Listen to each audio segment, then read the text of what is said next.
On day 8, I think, day 8 of racing, whatever. Everyone's losing track of days. No idea. But today, Superstock race. I don't. Yeah, really not wanna the result we mention it. wanted. Yeah. Not the result we wanted, but we're riding okay. We're going okay. Yeah, it was a sort of a standard TT day today. It was up half an hour delay, and we got going quite late. But I mean, that decision was great from the organisers. It was beautiful when we was out there eventually. Yeah, just going up the mountain and a little left before the veranda, it just stopped. I believe it's a fuel pump issue, which is a complete sealed Honda part in the middle of the fuel tank. I was like, phew, yeah. I started riding it a bit better. That last lap, green sectors, it would have been 130, high 130s, which would have been a good lap to be fair, on my stocker. But it wasn't to be, so, you know. It's fair to say it's caused you a few problems, this stocker, these last couple of weeks, hasn't it? It's not been your best friend. Do you know what? I did my lap on it this morning. I was like, struggling a little bit. Then I thought, what am I doing? Why? It's a Superstock bike. I ride them I ride them all the time. I know how to ride one. So I just got going a bit better, you know, and just sort of was a little bit more competitive on it. And you know, it looked like we're heading for 7th or 8th or something. So which would have been a real solid top 10 and a silver replica, which would have been ace. But yeah, it's frustrating because I'm getting to that age now where how many more times I'm going to be able to start, you know, and be in that safe position where I can earn a silver replica, you know. If I'm still racing here and I'm 30th and not getting replicas, don't really want to be doing that. But at the minute, you know, we're still at the sharpish end, so yeah, so a bit frustrating for the lads as well. You know, they're non-stop, flat out. You know, I went out to watch the twin race at Hilbury, which is beautiful down there. I just got back now and they've put a fuel pump on it, press the button, bang, she's running. So, well, at least we get another bite of the cherry. I think last year we had one stock race, didn't we? So we get two shots on it. So. So what's the plan for tomorrow? Obviously, you've got a warm up in the morning. Is it plan to go out on the stocker and just make sure everything's running fine, or are you just going to take it as it comes in the morning and just see what happens? I think we're going to run the super bike tomorrow. We're going to run the super bike. Then we've got the rest of the day off, and then it's super stock day, isn't it again? Yeah, on Friday Superstock. Yeah. And then senior on Saturday. Yeah, so not going to do the warm up Saturday, but yeah, just keep battering through the programme. We've been enjoying it as a family. We got a day out yesterday. We went to the beach at Bluff with Connor and Toddy. Didn't see a motorbike for a few hours, which was nice. Had a barbecue at Connor's place, and it's been hard. It's been not hard work. Well, it has been hard work, but it's not that I'm moaning. It's just been pretty full on. How important was probably yesterday for you then? Just spending time with family and friends and it is important. Getting completely away from this paddock.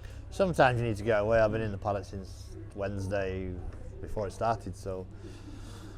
And like my missus is right in a lot of ways, you know. She's like, come on, growling at me, and I'm like, I'll be right, I'll stay here. And then she's, no, you're coming out. So, yeah, it was good to switch off a little bit and a good sleep last night. And then today was 3 3/4 laps, you know. So it was like didn't quite get to the end, but that's racing. And especially the Isle of Man. It's gonna. If there's one little thing wrong, this place will find it.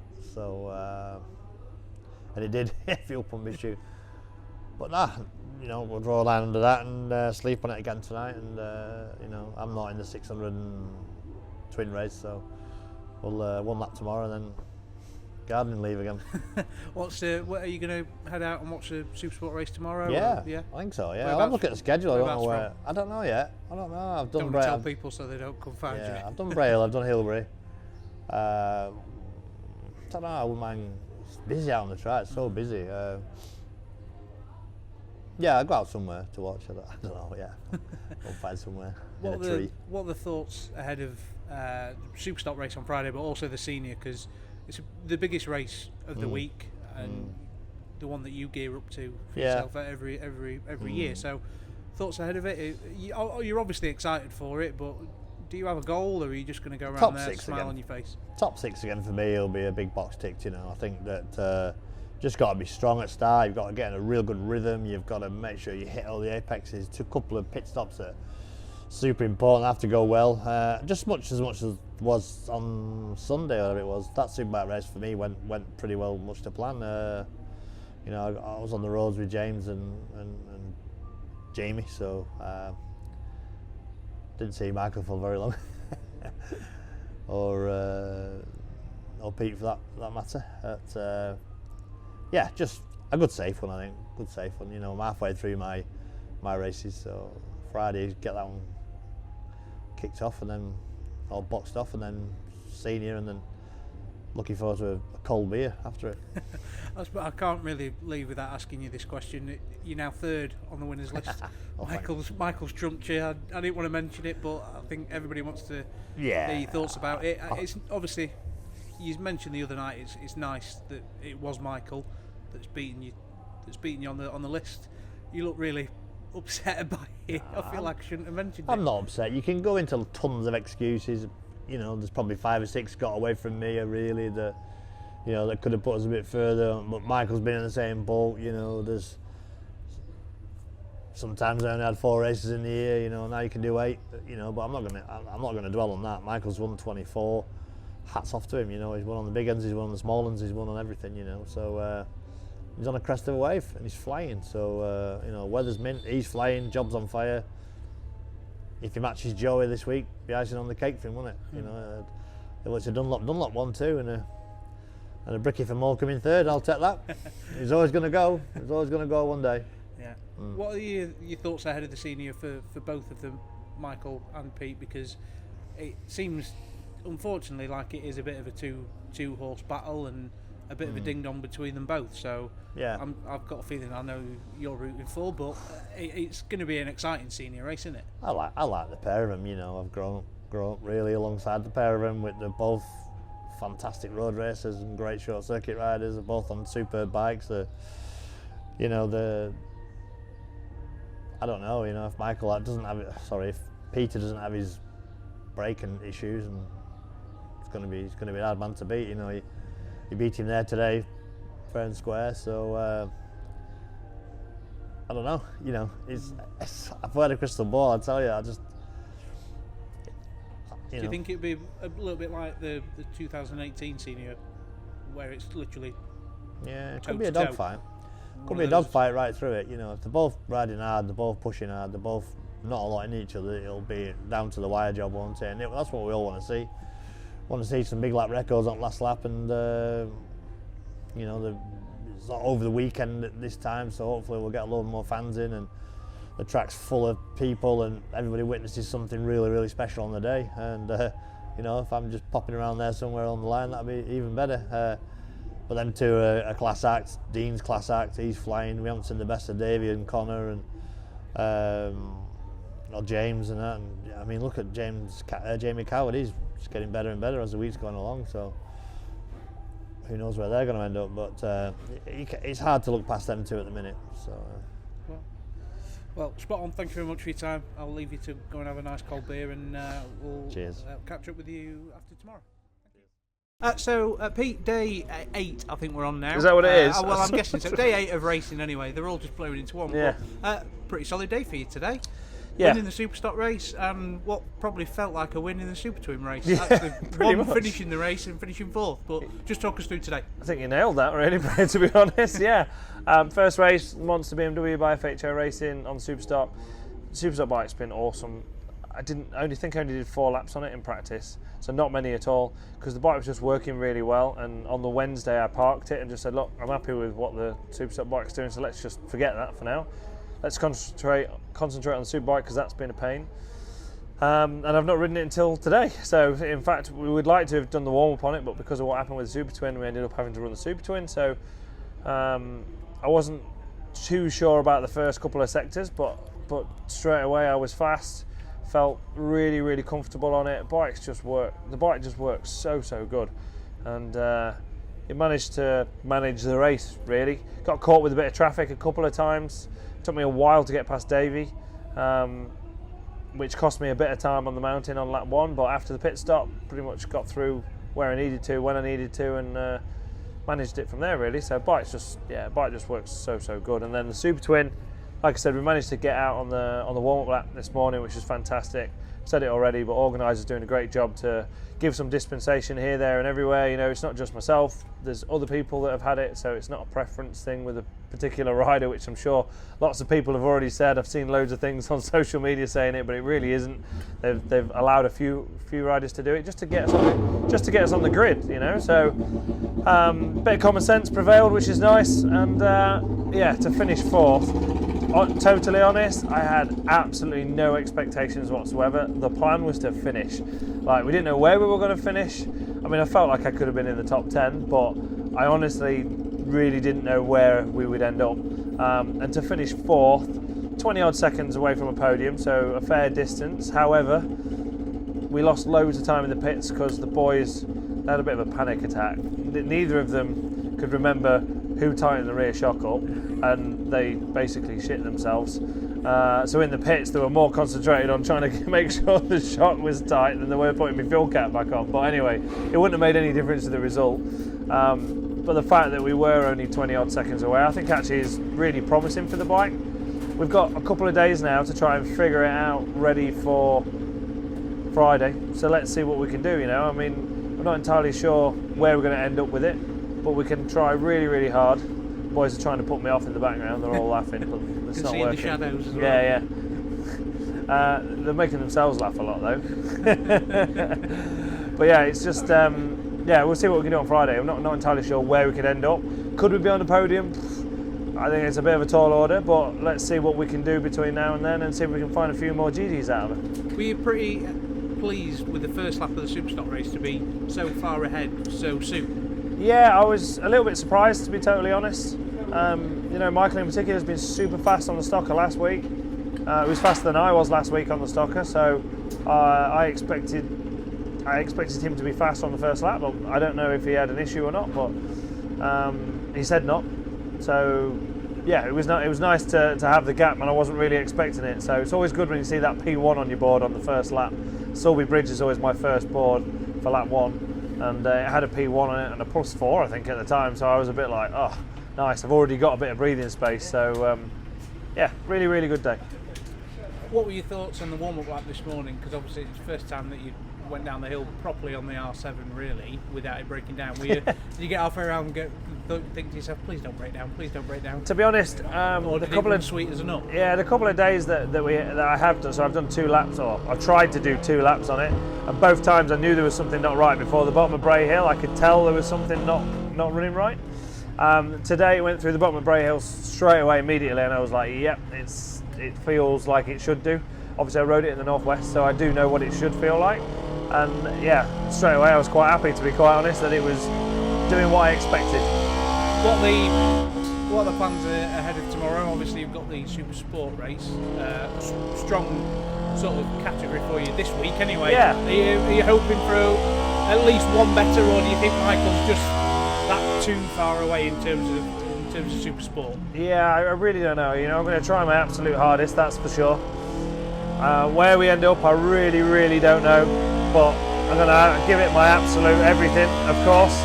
I did my fastest ever Super Sport lap last week, or this year, so on Saturday in the first race, over 129 mile an hour, which is the fastest lap of the race. So I can do it, I just need to get on it from lap 1. So, well, fingers crossed, we can really get on the ball early doors, and at least stay within touching distance early on, and then we can see what happens from there. What's the plan for the morning? Obviously you've got the warm-up lap as well. Are you going out the Superbike or? Probably the Superbike, I would think.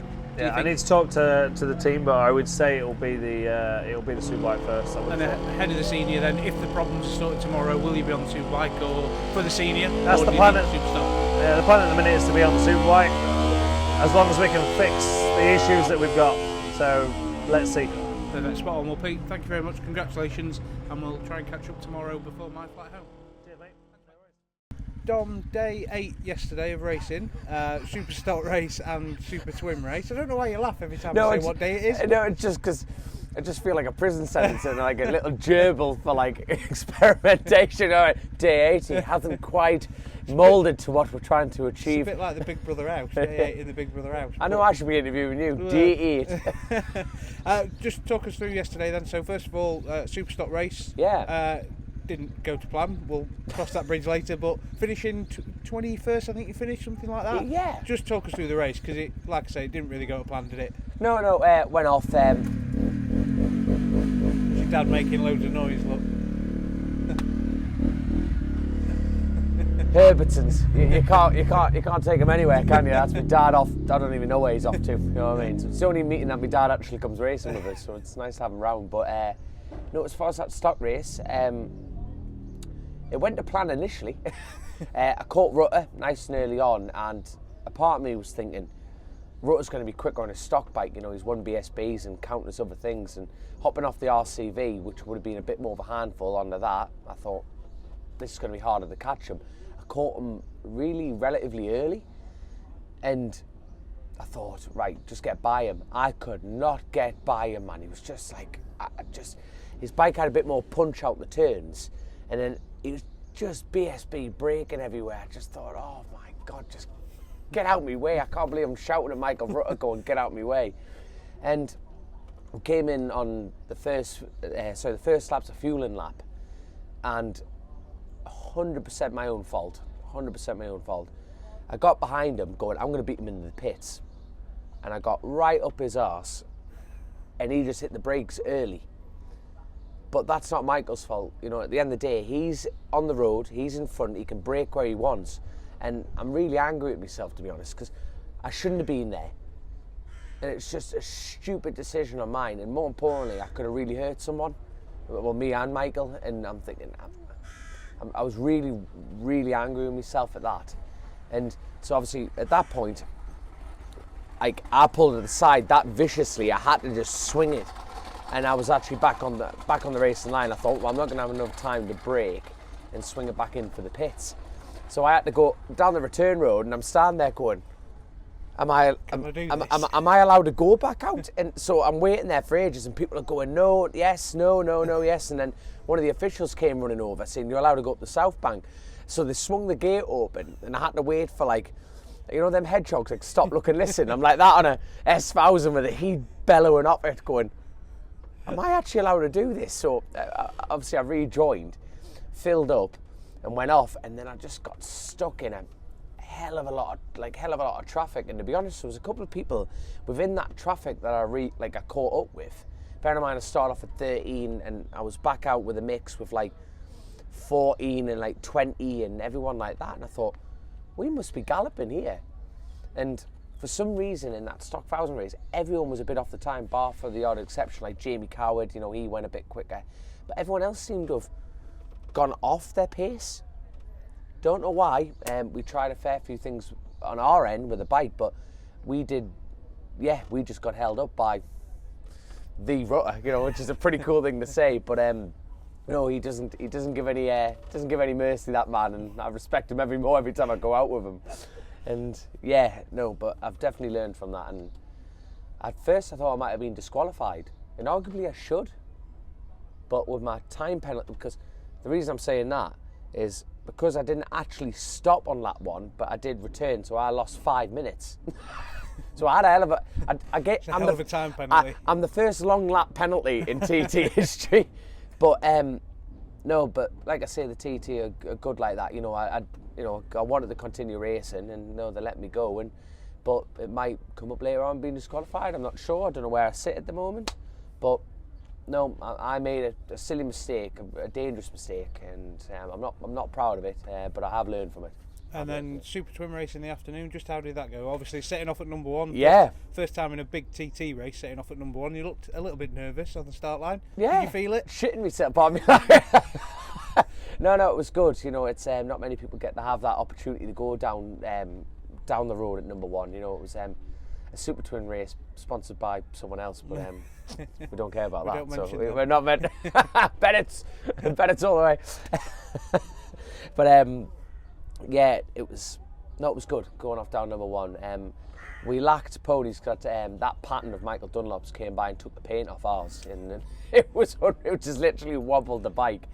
And they've actually, that's what's great about the paddock, and I think all your listeners will love this, but there's a rumour flying around at the moment that they've tagged and sealed all the engines, because there has been people putting in protests against the bike to find out if, you know, the weight limits and, you know, the powers and everything. But I think they're going to strip them after the next race, but I'm not holding my breath on that. I have no idea what's going on in that regard, but no, it's good. We're just lacking a little bit of ponies on the little Cowton bike. But you did seem to enjoy yourself in the Super Twin race, though. You were in a bit of a battle with Jamie Coward at some points, and then, like you say, Michael came flying past, so you must have tried to catch on to the back of them. Yeah, it was a case of like Jamie was just like nudging away, you know, and even in the slipstream, and you know, in the sheer laws of physics, you know, I should be able to pass him back, but you know, he just edged out, and that went. And you know, Jamie's riding absolutely fantastic, and everyone around us is doing that. And no, I enjoy it. It's just bit of a knife to a gunfight, really. Yeah. So let's look ahead to today's action then, because obviously we didn't catch you yesterday because you were eating lasagna. Damn right. So we've got standard. So we've got Super Sport race today this afternoon. What are your thoughts ahead of that one? Yeah, it's the last, because last time we broke down in lap 1, the lads, the RC Express team, you know, Dapperbet, all their sponsors. I need to work on my corporate image, don't I? Just need to make it roll a bit. Here we go. Yeah, so they're about to close the roads down, and it's amazing how quickly these days catch up with us. It's unreal. So, yeah, looking forward to just getting some more laps in, and just because, like I was saying in my first whinging episode of Bennetts Diaries, I'm lacking laps, but no, I'm starting to get comfy. You know, that's not a problem anymore, and I'm getting up the pace. And nice to pedal around an R6. You know, it's got a fresh motor in it. It's got a different radiator on it, and the lads are pulling, really going to town on the bike just to get it up and going for us. So yeah, but I feel like I'm going off down number 1 again, because Connor Cummins isn't in it. I don't think he's even qualified because of his illness, God love him. And then John McGuinness is in front, so I've got a 30-second delay to a rider number 10 who's quite fast, Peter Hickman. So I've never heard of him. No. He's a newcomer. He's an up and coming guy. He's doing pretty well though. I've heard. He's doing not so bad. But yeah. So I'm a little bit no man's land again, and I've got like James Hine, who's absolutely pedaling the wheels off that bike. He's an outstanding human being and an outstanding rider. We've got Mike Brown, who's also in the mix. He got the podium last night, and he weighs a bag of sugar, and he can pedal a motorcycle. He can do it all. And we also have Rob Hodgson in that mix. He's a lad who gets wound up in a positive manner, because if he has a bad run, he definitely makes up for it in the next. And he didn't have the best of luck in that stock race either, or the twin, so he'll be extra revved up. So there's going to be a nice pack of us trying to go fast. Spot on. Well, thank you very much. Good luck this afternoon, and it'll be somebody else catching up with you after today's What? action. I go home. So. Oh, no.